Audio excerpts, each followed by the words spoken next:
Okay, what I want to talk about right now is simpler. I'm going to talk about replica server placement and content replication and placement, and then a bit about content distribution. And tomorrow, at least I hope to come to that point. Tomorrow I will talk about the implementation of these continuous consistency models, and that's a bit tricky, I'm afraid. Okay, now, interestingly, a couple of years ago, we did a big survey on web hosting services, or actually replication in web hosting services, and we read about 120 papers, and I can assure you that's a lot.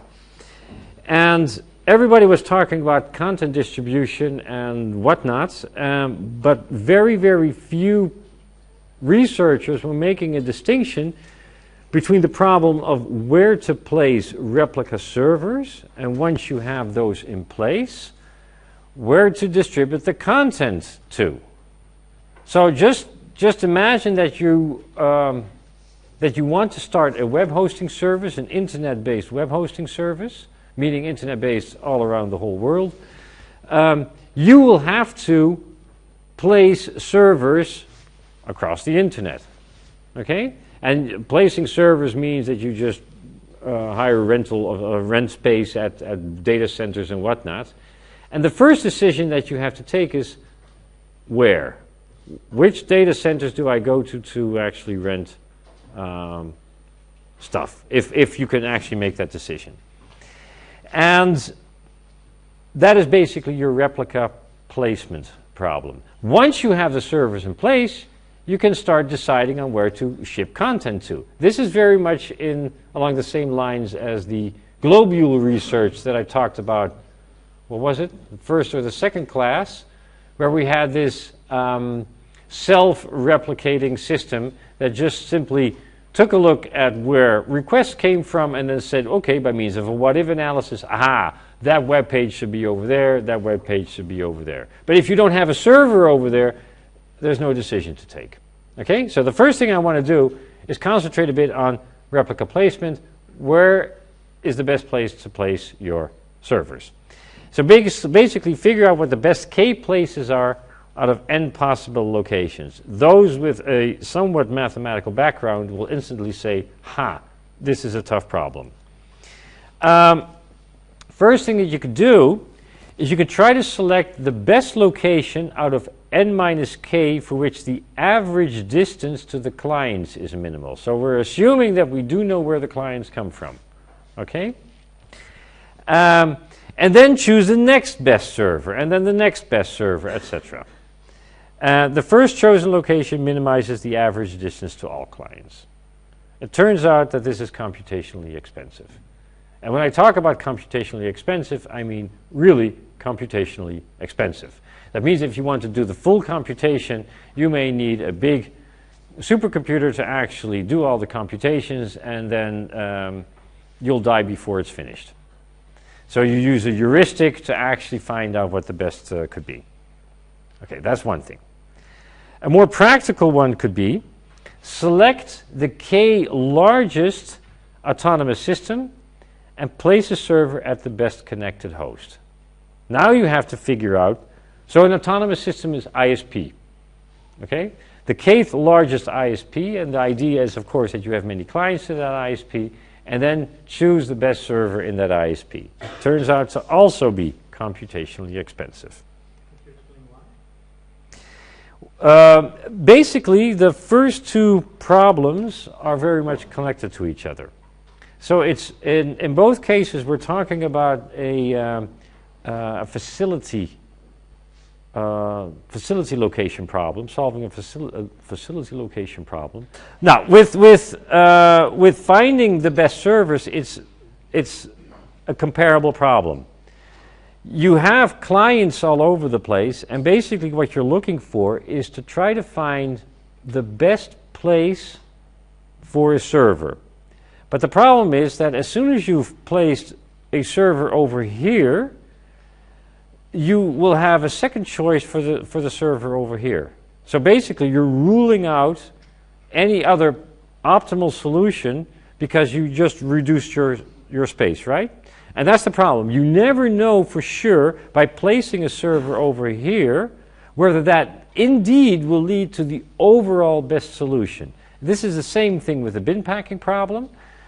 You place something without knowing what other groceries are going to come along your way, and you just hope for the best that you just packed everything in an optimal way.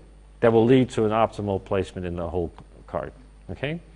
Don't worry, this is not the way that I do groceries all the time, but I just pack things and then... Now, and what makes it computationally expensive over here is that I take the distance from clients to my servers into account. So that means you have to, in principle, do a lot of computations, basically figuring out all the distances from clients to servers to see if you have the optimal solution. In theory, you would have to do this. You have so many servers, you can throw in so many servers into the system, and then you can do a computation, and then you can probably rearrange things, and you may get a better configuration. That's fine, but if you do it like that, that's just endless. It's basically a trial and error approach. Thousands. Oh, we're talking about a big problem here. Now you can simplify, just a minute, you can simplify matters by the system I described last time, position nodes in a d-dimensional space. You know by now that d is 6. Okay? The trick here is that if you can place all the servers as well as the clients in this d-dimensional space, you could suddenly do computations. You can simply say, okay, I can optimize. I have so many clients over there, I can simply compute what the best places would be to minimize the total distance to clients. And that's almost a straightforward computation. It certainly is linear. Linear in the sense that I think it's quadratic or something like that. It's quadratic in the number of servers. So that's much, much cheaper because the other ones are basically exponential. That's a very good question. Do we have to find the optimal solution or a good solution? No, you will only have to find a good solution.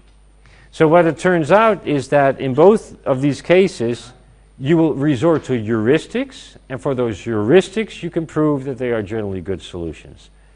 In many cases, and off the top of my head also for these, the problem is how good are you? Finding out how good you are. So that means that you need to have an estimate of how good you could get. So that means what could the optimal be? And that's often sometimes something of a nasty problem. Certainly if you are talking about placing thousands of servers. Thousands, by the way, is not an exaggeration. Akamai, one of the big web hosting services, has, to the best of my knowledge, over 20,000 servers, probably something like 30,000. If you want to really place if you want to have the best K servers, no, the best K places out of n possible locations, that problem is an NP hard problem. That makes it computationally expensive. The solution you're providing is one that could work, but you never know for sure. Get a good solution. Oh, okay. So, again, I'm not saying that you cannot find good solutions. What I'm saying is you take a look at the general problem, it is a computationally expensive solution. Even if you would apply genetic algorithms, which is just another way of finding this, you will, I would agree actually, you use genetic algorithms to most likely find a good solution, a truly good solution, faster than any, kind of traditional heuristic that you would apply. I agree. So I'm not saying that it cannot be done. I'm just trying to make clear that this is a difficult problem in general to solve. Okay? And in practice, yes, what would happen in practice? If you were Akamai, you would probably just go for the cheapest. So in that sense, this is more of a theoretical problem, because in many cases, the initial distance doesn't really make a difference. What you will do in practice is that as soon as you see a lot of clients, for example, downloading a lot of video content, or actually I should say downloading large files that are hardly ever modified, you just rent another server over there and you place it over there. That's the engineering approach. Okay? So much for replica placement. Now get into a mode that I have my replica servers all over the place. Now I need to decide on where to place my content. And for that, you can think along these lines. You have permanent replicas, often only one. We call it the origin server. You have server-initiated replicas. This is stuff that one of the permanent replicas, it notices what's going on and says, I want the content over there. And it places content over there, okay? And then you can have client-initiated replicas, and we call them caches. Installed at the client. Now, the interesting thing about a client, and then you get kind of this picture. You have your permanent replicas. This is the abstract view. Your permanent replicas, read one, your origin server. Around that, you have a bunch of server-initiated replicas. This is where let's say your origin server takes the initiative to place content at other servers. And then around that, you actually have clients. And the interesting thing about the clients is they can have caches. And you do not have control over what clients place in their caches. Despite your hints like, don't cache this. A client can still do that, okay? You have no control over that. So when you talk about a distributed system, you can control this part up until the server-initiated replicas. The client-initiated replicas are out of your control, okay? That's the main difference. Now let's take a look at server-initiated replicas. How does this work in practice? This is a largely simplified scheme of a system that was built years ago by colleagues at that time working at, I think it was AT&T actually. Misha Rabinovich actually is his name. Together with Fred Douglas, I think Fred and Misha actually built the system. But this is a good illustration of how these things can actually happen. Now, what's the model here? You have replicas. No, sorry. You have replica servers, one over here and one over here. And this guy holds a copy of this file F. And the whole idea is that you place this F as close as possible or reasonable to where it needs to be accessed. And again, don't think of small files, think of large files. I gave this example last time that if you have, let's say, a video file and it's placed really close to you, then TCP will react accordingly and will make sure that you can actually access this file. Even if maybe it's the TCP control path or whatever, having stuff close by will actually improve our latency and bandwidth. And maybe the video in combination with TCP is not a good example, but you get the picture.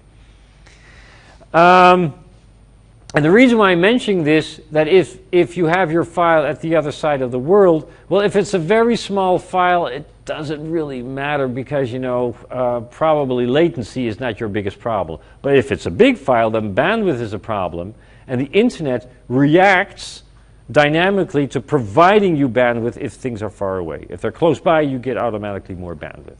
Okay, so that's the thing to keep in mind. Now, what this system does is the following. You keep track of access counts per file. And you aggregate it by considering the server closest to requesting clients. Woo! What does this mean? If you have this client over here that wants access to that file, the system will, I'll first say, pretend that that request actually passed through P and then went to Q. Okay. How will you implement this? You simply use a proxy. Okay? So the model that you can think of this is C1 actually enters the distributed system through a proxy. The proxy has knowledge of where servers are and can do the accounting. And can even say, well, I'll just forward it through P and let P do the accounting. Because it happens to know what this thing looks like. Okay. The number of accesses can drop below a certain threshold D, you throw away the file. Well, almost. If the number of accesses exceeds a certain threshold R, you replicate the file. And if it's somewhere between D and R, you migrate the file. Oh yes, there's a very big problem. If I would follow these bullets, I would have a problem. Why would I want to make the distinction between replication and migration? More space. Hey, storage comes for free nowadays. The more replicas you have, the more expensive the update operations. Not because of traffic. Let's say I have 10,000 replicas of a file, and I update it. What's going to hurt? Concurrent. Who said that? In what sense concurrency issues? Multiple writes, different replicas. So what would be a pessimistic scheme to avoid concurrency issues? Now you see the answer. Simply do not allow any update until the previous update has finished. That's sequential consistency, right? That hurts. Now, if you have only 5 copies, hey, it may be doable. And you could have, watch this, an interesting trade-off between read performance and write performance. So it's very simple. If you have a file that is hardly ever updated, pick a high replication degree.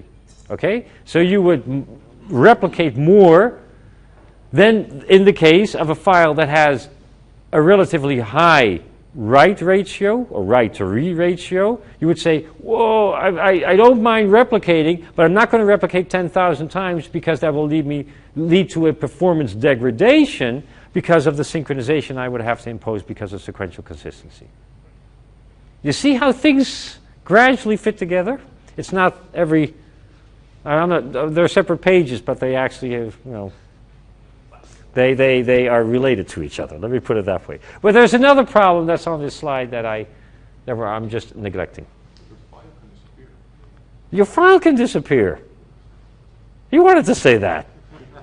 You both said it. The file can disappear. Right? Below a threshold D, drop the file. Yeah, sure. That page is never read. Bzz, oink. So how do you? What do you need to do? Basically, you just make sure that there's at least always one on a well-known location. Yes, and then make the origin server responsible for keeping files, no matter what replication strategy you're applying.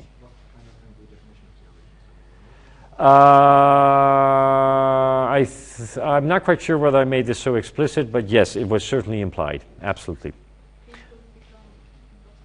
What?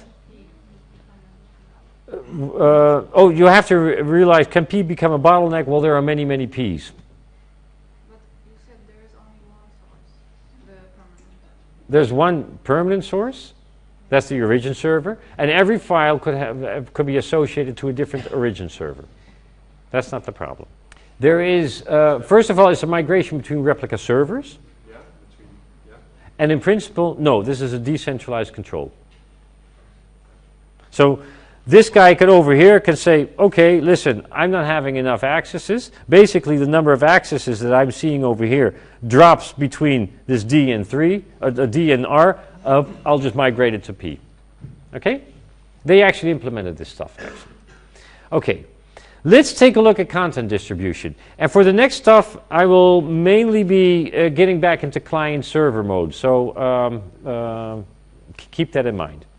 Now, again, client-server combination. And the client could be a cache, for example. Could be another replica server. Just talking on a one-to-one basis between a replica server over here and a replica server over here. Okay? Now, what do you do with updates? Well, what you can do is you can propagate only the notifications or invalidations. So I'm assuming that a server is over here, you have a server-initiated replica over there, and this server, being responsible for that data, can say to that server, what you have over there is no longer valid. Okay, that could be a decision you could make. That's a choice you can have. Okay, and you often use this specifically for caches. You can transfer data from one copy to another. This generally happens in distributed databases. This is called passive replication. What this means is that if I, as a replica server, see an update, I move the entire updated data to my replica server. Right? So if a table is updated, I move the entire table and I overwrite the value that you see at the replica server. What you could also do is propagate the operation. This is called active replication. It means that I get an update operation executed on my table, and I propagate the update operation to my replica server and say, will you please execute this operation as well? And if I do this in the same order everywhere, the result will be that all my replicas will be exactly the same. Okay? These are the things I can do. And of course, by now you should know, we're talking about distributed systems. No, there is no single best solution. Good.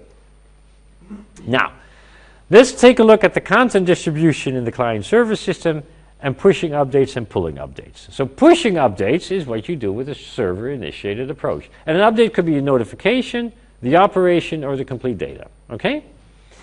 Pulling updates is like, let's say I got a notification it's invalid, and say, okay, let me go over to the server and fetch my update.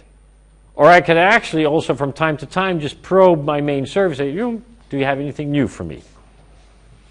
If you take a look at the state that needs to be maintained at the server, the main server I should say, and the other one is the replica server or the cache or whatever, you can then see the following distinction. So first, the state at the server in the push-based approach is, well, you have to list where your clients are. You have to maintain where your stuff is.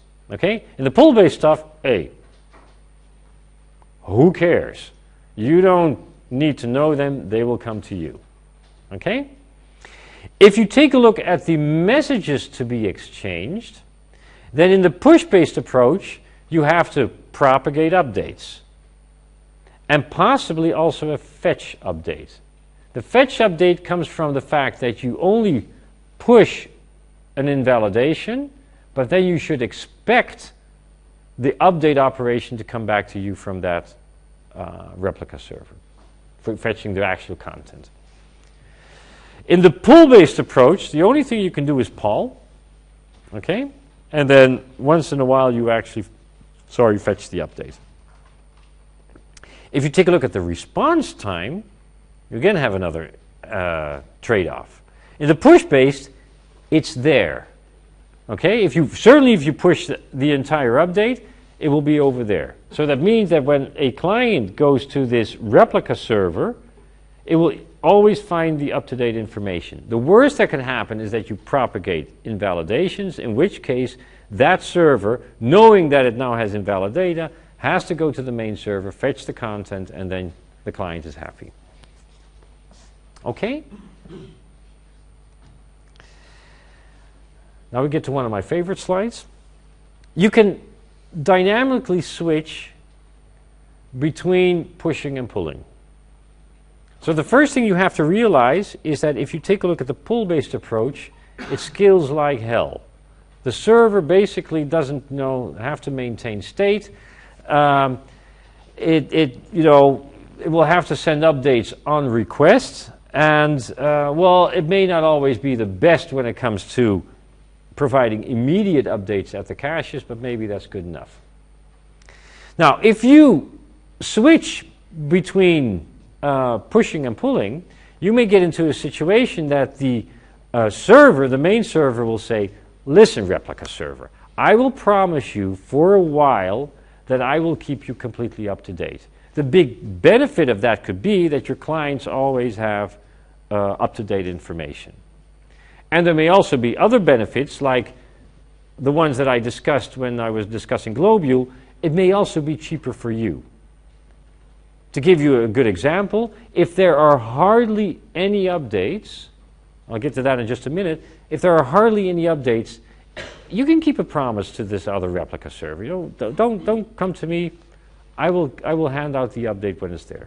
And that will save you traffic. Okay. So here's where the leases comes in. You don't want to promise this forever because, there could be a gazillion clients out there, if they're caches. The interesting thing is that if you maintain a time for the leases, you don't have to actually promise too many servers stuff. There was a, what was it?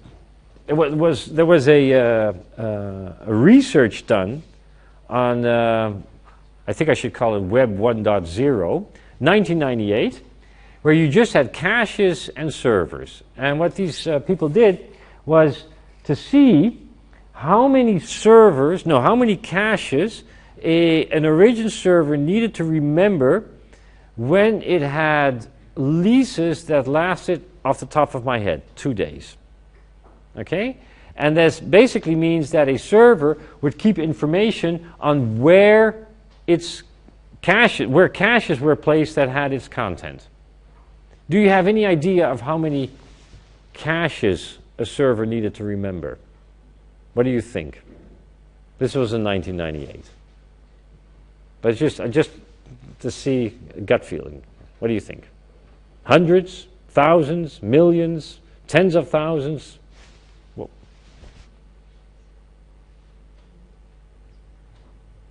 so basically I'm suggesting that, let's say after 24 hours, the server says, sure, go away. I'm not going to, if you now want data from me, I just removed you from my list, you come to me, and then basically switching from a pushing system to a pulling system.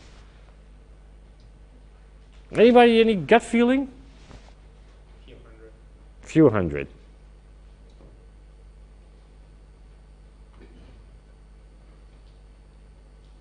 Who would say hundreds of thousands? Nobody.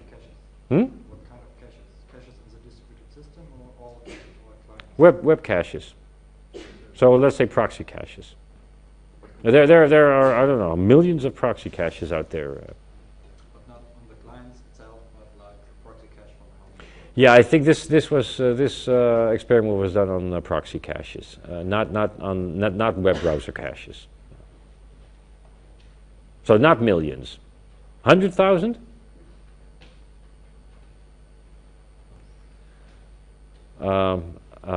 Distributed systems is a lot about numbers. So, what do you think? Your suggestion is actually probably everyone has their top so many. Turns out that in this specific experiment it was about 5,000. Is 5,000 a lot? No.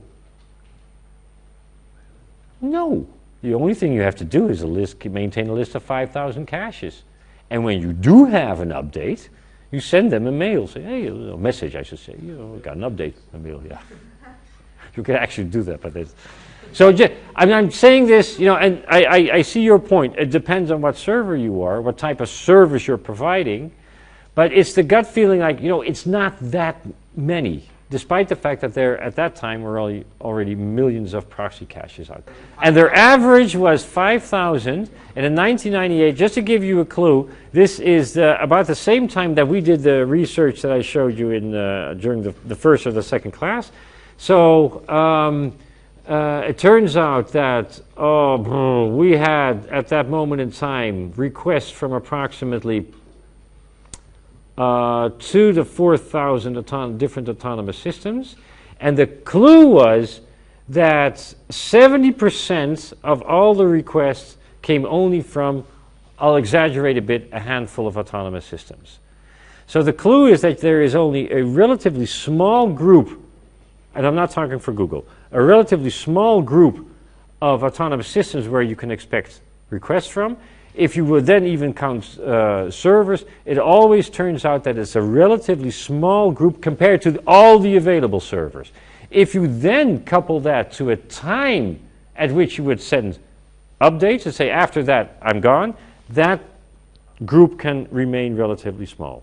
But you're right, it all depends. I can easily come up with exceptions. But it's the general feeling about this. It's relatively small compared to what's all out there. Exceptions to the rule. And then you would see very similar numbers, at least the ratios. Now, what we tend to do as systems people is build our systems for the worst case. We should not do that. We should build our systems for the average case, and the average case is generally very good. Then there will be many exceptions, And then we should pay attention to those exceptions. How important are they? Okay, but I want to get to my fun slide, okay? And the fun slide is, okay, a lease. Now, what can you do with leases? First of all, a very common one is you use age-based leases. So what the main server does, it takes a look at, and this is the model. I'm going to replicate a file to that replica server over there, and now I need to decide on what the lease would be for promising that server that I will inform that server about updates on that file. And an age-based lease says, well, if that file hasn't been changed for a very, very long time, I'm going to make the assumption that it's not going to be changed in the near future. So what I'll do is I'll give this a really long-lasting lease. And of course there's an exception, because you could say, well, if it hasn't been changed for a very long time, I would bet on that it will be changed very soon.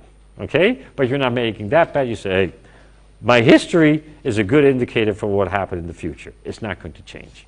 That's an age-based lease. This is a very common approach. This is what you do in web caches. You know, if it hasn't been changed, well, you know, keep it in your cache for a long time. It's a kind of a boring one.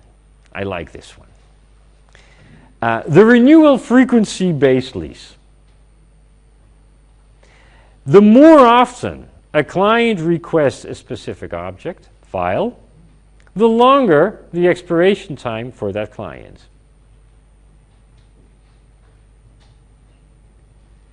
If a client continues says, do you have an update, do you have an update, do you have an update, you get bored with this client, you say, go home. As I say every year, it's the model, don't call us, we'll call you. And it's very efficient because you're saying, don't come to me, stay away, I will tell you when there's an update, because you're just bugging me, okay? And your bugging me is more expensive than me sending you an update when the update is actually there. That's the model, okay? Then there's a tricky one. It's the state-based lease.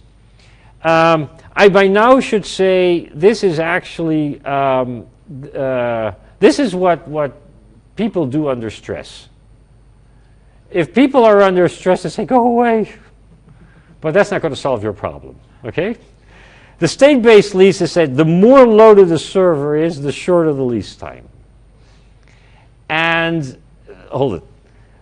Why are we all doing this?